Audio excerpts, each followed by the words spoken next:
नमस्ते दोस्तों। हाथों की तलवों में और पैरों की तलवों में जलन होना आपके लाइफ टाइम में कभी ना कभी ज़रूर एक्सपीरियंस किया होगा। बहुत से लोगों में पैरों के तलवों में जलन होती ही रहती है।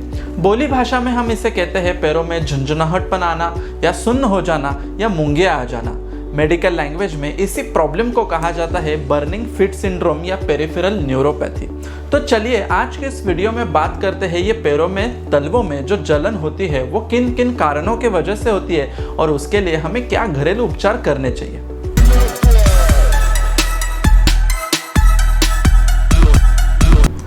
नमस्ते, मैं डॉक्टर रुपेश आमले और मैं एक आयुर्वेदा प्रैक्टिशनर और पिछले 12 सालों से प्रैक्टिस कर रहा हूँ नवी मुंबई में। पैरों के तलवों में अगर आपको भी जलन महसूस हो रही है तो उसके ABC रीजन क्या होते हैं, चलिए देखते हैं।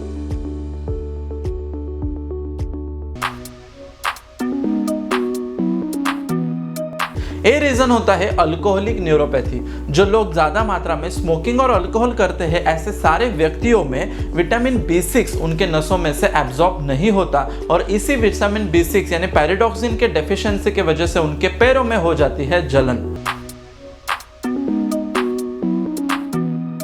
बी रीजन जो होता है वो होता है बी कॉम्प्लेक्स की डेफिशिएंसी। बहुत से लोगों में ये पानी में घुलने वाला जो जीवन सत्व होता है वो कम मात्रा में पाया जाता है और उनकी ब्लड में अगर विटामिन B12 की या B6 की लेवल जो होती है वो कम हो जाती है, इसी वजह से उनके पैरों में हो जाती है जलन। सी रीजन जो होता है वो होता है क्रोनिक डायबिटीज, यानी बहुत सारे लोग जो भी डायबिटीज के शिकार है उनके भी लॉन्ग टर्म में उनके नसों में से विटामिन्स की लेवल कम होने लगती है या उनकी नसें महसूस होती है कि उनमें विटामिन्स का पोषण अच्छी तरह से नहीं होता, इसीलिए कॉम्प्लिकेशन उनमें आ जाता है। उसी को कहा जाता है डायबिटिक न्यूरोपैथी और ये तीनों रीजन के वजह से पैरों के तलवों में जलन होती रहती है। अभी जिन लोगों में अल्कोहल की हिस्ट्री ना हो या बी कॉम्प्लेक्स भी उनका सही हो और उसके साथ साथ उनको डायबिटीज़ भी नहीं, फिर भी आपके पैरों में अगर पैरों के तलवों में जलन होती है तो उसके पीछे क्या रीज़न हो सकते हैं। तो उसके पीछे का रीज़न सबसे पहला होता है वो आता है आपका खान पान। अगर आपके खाने में मसाले वाली चीज़, नमकीन चीज़ें या फिर ऐसी सारी चीज़ें कि जिनमें आपके शरीर में मसाला बहुत ज़्यादा मात्रा में जाता होगा, तो ये सभी कारणों की वजह से बढ़ता है हमारे शरीर में पित्त। और ये बढ़ा हुआ पित्त दोष अपने हाथों में और पैरों में जो ब्लड लेके जाता है उसके साथ साथ ये पित्त भी बहता जाता है और ये बढ़े हुए पित्त के कारण हमारे हाथों में और पैरों में तलवों में जलन होने लगती है। पैरों की तलवों में जलन होने का दूसरा प्रमुख रीजन होता है रात को जागना। बहुत सारे लोग काम के वजह से रात को जागना पसंद करते हैं या फिर उनको रात को जागकर सोशल मीडिया पर एक्टिव रहना पसंद करते हैं, बट इनकी ये बुरी आदत के वजह से उनके शरीर में पित्त बढ़ जाता है और ये बढ़ा हुआ पित्त उनके रक्त को भी बढ़ा देता है और ऐसे में वो जो बढ़ा हुआ प्रकोपित हुआ पित्त और रक्त उनके शरीर की गर्मी को बढ़ा देता है और उसी वजह से हो जाती है पैरों के तलवों में जलन। तीसरा रीजन होता है लॉन्ग स्टैंडिंग। अगर आपको आपके भी किसी काम की वजह से बहुत देर तक खड़ा रहना पड़ता है, जैसे कि टीचर्स लोग होते हैं, सोल्जर्स होते हैं या मॉल में काम करने वाले कर्मचारी होते हैं, उनको उनके काम की वजह से घंटों खड़े रहना पड़ता है और इसी खड़े रहने के आदत के वजह से या बाय प्रोफेशन के वजह से उनकी पैर की तरफ जाने वाला ब्लड फ्लो ज़्यादा मात्रा में जाता है और वहाँ पर वो जमा रहता है और इसी खून की बढ़ी हुई गर्मी के वजह से उनके पैरों में जलन होने लगती है। चौथा रीजन होता है सीजन। आपने महसूस किया होगा कि समर सीजन में जैसे कि मई महीना होता है या अक्टूबर हीट जब होती है तो अचानक से जो पित्त प्रकृति वाले व्यक्ति होते हैं उनके शरीर में गर्मी बढ़ने लगती है और सीजनल इफेक्ट के वजह से भी हमारे पैरों में जलन होने लगती है। पांचवा रीजन होता है स्ट्रेस। अगर आपको भी किसी भी प्रकार का मानसिक तान तनाव है तो उस वजह से आपकी लाइफस्टाइल के ऊपर उसका बुरा असर होता है और इन्हीं मानसिक स्ट्रेस के वजह से हमारे शरीर में पित्त बढ़ने लगता है और उसी का नतीजा हो जाता है पैरों की तलवों में जलन।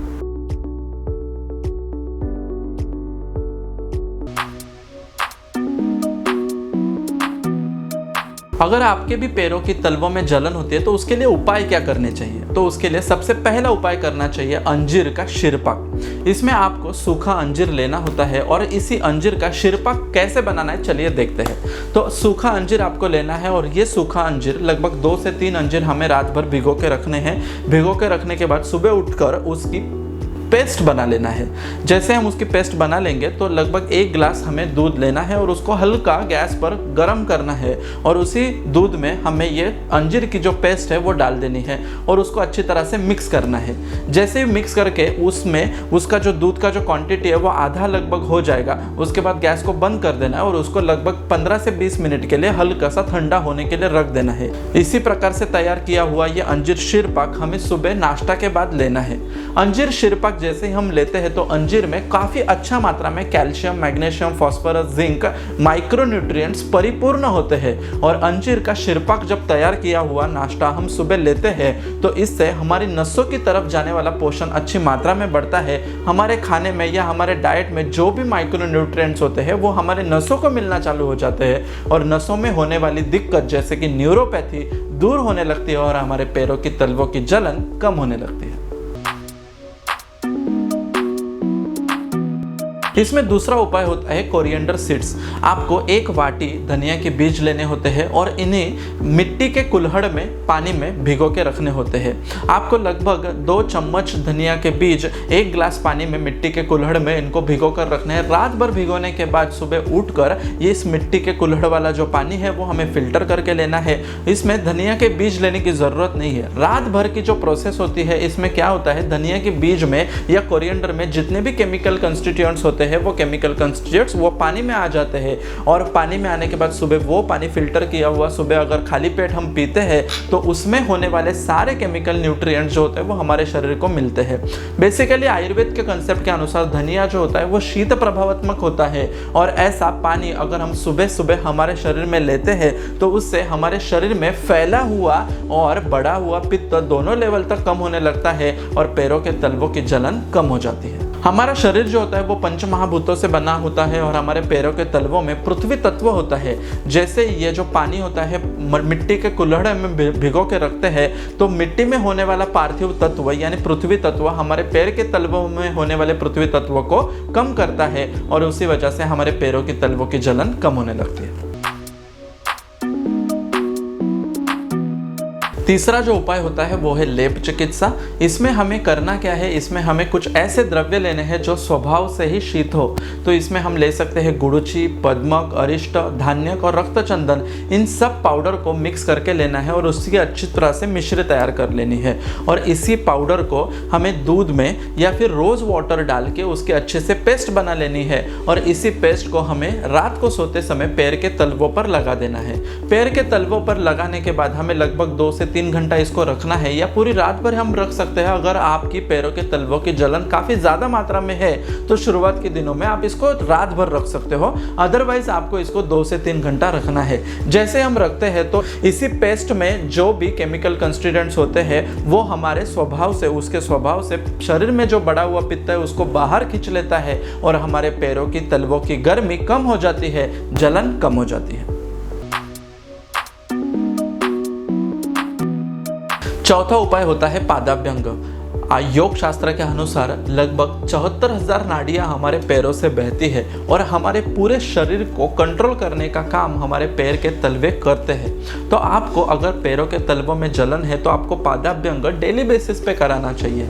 इसीलिए आप ऐसे तेल का इस्तेमाल कर सकते हो जो स्वभाव से शीतल हो। इसमें हम चंदन के तेल का इस्तेमाल कर सकते हैं या चंदन बला लाक्षादी तेल का भी इस्तेमाल कर सकते हैं। इसमें हमें चंदन के तेल का मसाज हमारे पैर के तलवों पर करना चाहिए और करते समय वो हैंड टू फुट इस प्रकार से मसाज करना चाहिए। इसमें कोई भी प्रकार का इंस्ट्रूमेंट या मशीन हमें यूज नहीं करना चाहिए। जो टच थेरेपी का काम करता है या तेल का जो स्वभाव होता है वो हमारे पैर के तलवों पर लगने के बाद हमारे पैर में जितनी भी गर्मी होती है उसको वो बाहर निकालता है और तेल में जो शीतलता होती है वो हमारे पैर के अंदर पेनिट्रेट होना चालू हो जाता है।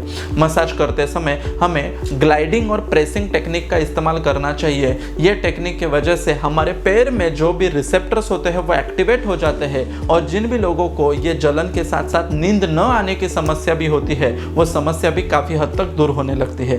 पैर के तलवों का मसाज हमें लगभग 30 से 40 मिनट तक करना चाहिए। इस प्रकार से मसाज करते समय हमारे पैर के तलवों में जितने भी टेंडन्स होते हैं, लिगामेंट्स होते हैं, वो लूज हो जाते हैं और उनमें काफ़ी रिलैक्सिंग इफेक्ट आने की वजह से हमारे पैर की तलवों की जलन कम हो जाती है। और पांचवा उपाय है विरेचन। अगर आपके शरीर में गर्मी जो होती है वो बहुत ज़्यादा मात्रा में बढ़ी है, पित्त बहुत ज़्यादा मात्रा में बढ़ा है, तो आपके आंखों में जलन हो सकता है, आपके स्किन के ऊपर जलन हो सकता है, और उसी तरह से आपके पैरों के तलवों में भी जलन हो सकता है। आयुर्वेद में इसको कम करने के लिए सबसे बढ़िया पंचकर्म बताया है, उसका नाम होता है विरेचन। इसमें आपको गाय का घी जो होता है वो खाना होता है लगभग 5 दिनों के लिए। छठे दिन आपके पूरे शरीर का मसाज होता है, और 7वें दिन जुलाब के द्वारा आपके शरीर की जो पूरी गंदगी होती है, जो पित्त दोष पूरे शरीर में फैला हुआ रहता है, वो आपके टॉयलेट के रास्ते से बाहर निकल जाता है। जैसे ही हमारे शरीर की गर्मी फ्लश आउट हो जाती है तो पूरे शरीर में एक सुकून आ जाती है, ठंडक आ जाती है, और वैसे ही ठंडक हम हमारे पैरों के तलवों में भी महसूस करने लगते हैं। अगर आपको भी पैरों के तलवों में जलन हो रही है तो ऐसे समय पर आपने ये सारे 5 उपाय अपनाने चाहिए, जैसे कि अंजीर का शीरपाक बनाना है और सुबह नाश्ते के बाद आपको इसको पीना है। कोरिएंडर सीड्स को आपको रात भर मिट्टी के कुल्हड़ में भिगो के रखना है और सुबह उठते ही इनको पी लेना है। तीसरा उपाय जो था वो हमारे पैरों के तलवों के ऊपर गुड़ुचि, पद्मक, अरिष्ट और धान्यक रक्त चंदन का लेप लगाना है। इसी स्थानिक चिकित्सा के साथ हम कर सकते हैं तेलाभ्यंग यानी कि पादाभ्यंग। हमारे पैर के तलवों में गाय का घी या फिर हम चंदन का तेल से मसाज कर सकते हैं। और 5वां उपाय, इन सारों 4 उपायों से अगर आपकी शरीर की गर्मी कम नहीं होती है तो आप विरेचन जरूर करा लीजिए। ये 5 उपाय के बारे में अगर आपको किसी भी प्रकार का कंफ्यूजन होगा तो मुझे कमेंट बॉक्स में जरूर पूछिए। अगर आपको आपके शरीर से रिलेटेड और भी किसी भी प्रकार का हेल्थ इश्यूज होगा तो वो भी आप मुझे कमेंट बॉक्स में शेयर कर सकते हैं। उसी के ऊपर भी हम एक डिटेल वीडियो बनाकर आपको बता देंगे कि उसके लिए क्या घरेलू उपाय या क्या बेस्ट ट्रीटमेंट्स ऑप्शंस अवेलेबल है। इसी प्रकार से इंफॉर्मेटिव पेज हमारा इंस्टाग्राम पर भी है, डॉक्टर आमले रूपेश नाम से। आप वहां पर भी मुझे फॉलो कर सकते हैं। ऐसे ही नॉलेजेबल कंटेंट के लिए मेरे चैनल को सब्सक्राइब कीजिए, बेल बटन दबाना मत भूलिए। मिलते हैं ऐसे ही इंफॉर्मेटिव वीडियोस के साथ अगले वीडियो में। तब तक के लिए धन्यवाद। Thank you so much.